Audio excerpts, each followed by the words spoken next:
Next question છે ભાગીદારી કરારનામાની જોગવાઈઓ. ભાગીદારી કરારનામાની જોગવાઈઓ અને આ જોગવાઈઓ ક્યારે એમનું પાલન થાય અને ક્યારે અમલમાં આવે એ સમજો. તો અહીંયા લખ્યું છે જો કરાર કરેલ ન હોય ત્યારે આ જોગવાઈઓનું પાલન થાય છે. ક્યારે? જ્યારે ભાગીદારોએ કરાર કરેલ ન હોય ને ત્યારે આ જોગવાઈઓનું શું થાય છે? પાલન થાય છે. ઘણી વખત આવું પણ બને છે कि जैसे तुमने भाड़ूआत को घर में रख लिया तो अगर तुमने एग्रीमेंट किया है, करारनामा बनाया है, तो उस एग्रीमेंट के परमाणे ही सब कुछ चलेगा. ठीक है. लेकिन मान लो कि तुमने भाड़ूआत को घर में रख लिया और तुमने उसके साथ कोई एग्रीमेंट, कोई करारनामा नहीं करा और 2 महीने बाद तुम उसको बोलो कि भाई तू अब ये घर खाली कर और वो तुमको घर खाली करने से मना कर दे, तो तुम उसको कोर्ट का नोटिस दे दो और वहाँ जाके कोर्ट में ले जाके खड़े कर दो कि भाई ये मेरा मकान खाली नहीं कर रहा है, बरोबर, मेरा मकान है, क्यों नहीं खाली कर रहा है. तो वहाँ पे जज साहब क्या बोलेंगे तुम्हारे को? लाओ एग्रीमेंट बता दो तुम्हारा. तो तुम क्या बोलोगे? साहब हमने तो जो एग्रीमेंट किया था वो तो मौखिक था, ऐसे ही, बरोबर, लिखित तो कुछ था नहीं हमारे पास, बस ऐसे ही इसको किराए पे रख लिया हमने. अब मैं इसको बोल रहा हूँ मेरा मकान है खाली कर, लेकिन ये तो कर ही नहीं रहा है. तो वहाँ पे जो जज होगा वो क्या बोलेगा कि भाई તમે એને 2 મહિના કે 3 મહિનાની એડવાન્સ નોટિસ આપ્યા વગર મકાન ખાલી કરાવી શકતા નથી. હવે આ જોગવાઈનું અમલ ક્યારે થયું? જ્યારે જ્યારે માલિક અને ભાડુઆતે એગ્રીમેન્ટ તૈયાર ન કર્યું હતું. તો એવી જ રીતે જ્યારે ભાગીદારોએ કરારનામું તૈયાર ન કરેલ હોય ને ત્યારે આ જોગવાઈઓનું શું થાય છે? પાલન થાય છે. બરાબર. કરારનામું તૈયાર ન કરે ત્યારે જોગવાઈઓનું શું થાય છે? પાલન થાય છે. તો એ જોગવાઈ કઈ કઈ છે? ફર્સ્ટ કે મૂડી અંગે કાયદામાં કોઈ બંધન નથી. મૂડી અંગે કાયદામાં કોઈ બંધન નથી. નો લિમિટ. દરેક ભાગીદારે મૂડી લાવવી પણ ફરજિયાત નથી. એવું પણ નથી કે દરેક ભાગીદારે ધંધામાં શું લગાવી? मूड़ी लगावी. फॉर एक एग्जाम्पल, सलमान और शाहरुख मिलके एक धंधा स्टार्ट करते हैं, राइट. सलमान ने लगाया 50 लाख, शाहरुख खान ने कुछ भी नहीं लगाया उसके अंदर. अब 2 महीने, 3 महीने, 4 महीने, 10 महीने धंधा चला और दोनों के बीच में हो गया झगड़ा, राइट. तो अब दोनों पहुँचे कोर्ट, बराबर. सलमान ने शाहरुख को बोला कि भाई तू अब मेरे धंधे में से निकल जा, तू मेरा भागीदार नहीं है. बोले क्यों नहीं है? बोले क्योंकि तूने धंधे में मूड़ी नहीं लगाया. तो जैसे ही वो कोर्ट में जाएंगे तो कोर्ट उनसे क्या पूछेगा? सबसे पहले लाओ तुम्हारा एग्रीमेंट कहाँ है. तो सलमान बोलेगा हमने एग्रीमेंट तो करा ही नहीं था.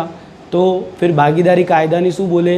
जोगवाई बोले. जोगवाई शू कहे छे कि दरेक भागीदारे मूड़ी लावी फरजियात नहीं. तो सलमान ऐसा शाहरुख को बोल नहीं सकता है कि तू मेरा भागीदार नहीं है. समझ पड़ी? चलो नेक्स्ट क्वेश्चन. भागीदार ने मूड़ी पर व्याज आपी शकाय नहीं. भागीदारो धंधामां जे पोतानी मूड़ी लगावे छे तो ए मूड़ी पर भागीदारी कायदानी जोगवाई प्रमाणे व्याज न आपी शकाय. मूड़ी पर एमने व्याज मळे नहीं. पण क्यारे? कि ज्यारे जोगवाई न करेल होय त्यारे. पण जो ए लोको जोगवाई करे, जो ए लोको शुं करे? जोगवाई करे तो ए जोगवाई प्रमाणे मूड़ी पर व्याज आपी शके छे. जोगवाई करे तो आपी शके हो. जोगवाई न करे तो मूड़ी पर व्याज आपी सकता नहीं. फॉर एग्जाम्पल, फिर से सलमान, शाहरुख और रणवीर. सलमान ने लगाए 50 लाख, शाहरुख ने लगाए 50 लाख, रणवीर ने लगाए 1 करोड़. इन लोगों ने जोगवाई करी कि अपने मूड़ी पर 10% ब्याज देंगे तो 10% ब्याज मिलेगा, बरोबर. पर मान लो इन लोगों ने जोगवाई नहीं करी. अब रणवीर खड़े हो जाओ कि भाई मैंने 1 करोड़ रुपया लगाया, मुझे मूड़ी पर ब्याज मिलना चाहिए, तुम दोनों तो 50-50 लाख लगाए. ये लोग पहुँचे कोर्ट में. तो कोर्ट क्या बोलेगा? लाओ तुम्हारा एग्रीमेंट कहाँ है. तो बोले हमने तो कोई एग्रीमेंट बनाया नहीं. तो त्यारे भागीदारी जोगवाई कैसे? जोगवाई शू कहे छे कि मूड़ी पर व्याज आपी शकाय नहीं. तो जीतने वाले कौन है? सलमान और शाहरुख. हारेगा कौन? रणवीर. नेक्स्ट, नफा नुकसाननी वહેંચણી સરખા પ્રમાણમાં થાય છે. ભાગીદારો વચ્ચે નફા કે નુકસાનની વહેંચણી કેવા પ્રમાણમાં થાય છે?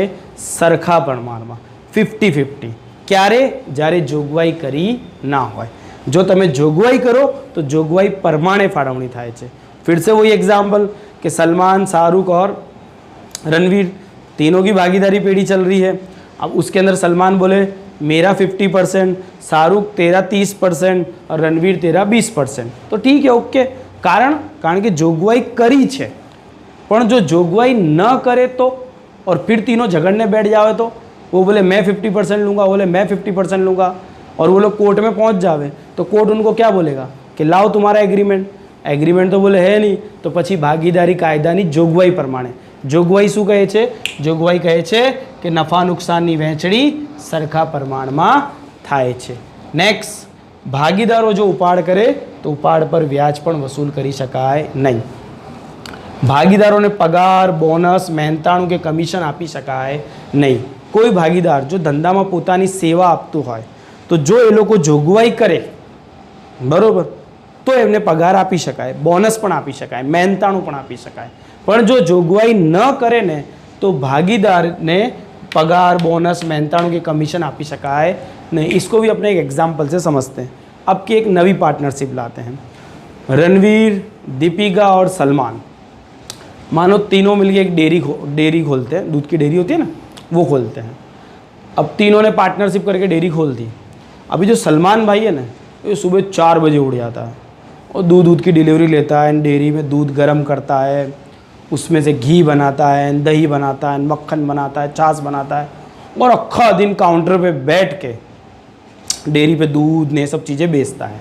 और वो रणवीर और दीपिका अपने दोनों मस्त है बाहर, वो लोग डेयरी पे झांकने भी नहीं आते, देखने भी नहीं आते। तो ये सलमान को क्या लगता है कि साले पार्टनर तो हम तीनों हैं, बरोबर, लेकिन मेहनत तो मैं करता हूँ, डेयरी तो मैं चलाता हूँ, और ये दोनों तो कुछ करते ही नहीं हैं। तो सलमान इन दोनों को बोलता है कि भाई देखो, पार्टनर तो अपने तीनों हैं, लेकिन डेयरी पे मैं काम तो करता हूँ ना, तो मेरे को पगार चाहिए काम का, जो मैं काम डेयरी पे करता हूँ, मैं जो माल बेचता हूँ डेयरी का, जो वस्तु बेचता हूँ, उस पर मेरे को कमीशन वमीशन चाहिए, और साल में मुझे बोनस भी चाहिए। तो दीपिका और रणवीर बोलते हैं कि जब धंधा चालू करा था तब तो तूने ऐसा कुछ बोला नहीं था, अब तू क्यों ऐसा बोल रहा है? तो सलमान भाई पहुँच जाते हैं कहाँ? कोर्ट में। कोर्ट बोलते हैं सलमान भाई, तुमने एग्रीमेंट करा था ऐसा कोई कि भाई मैं पगार लूँगा, बोनस लूँगा या मेहनताणुं, ऐसा कोई एग्रीमेंट करा था तुमने? सलमान बोलेगा मैंने ऐसा कोई एग्रीमेंट करा नहीं।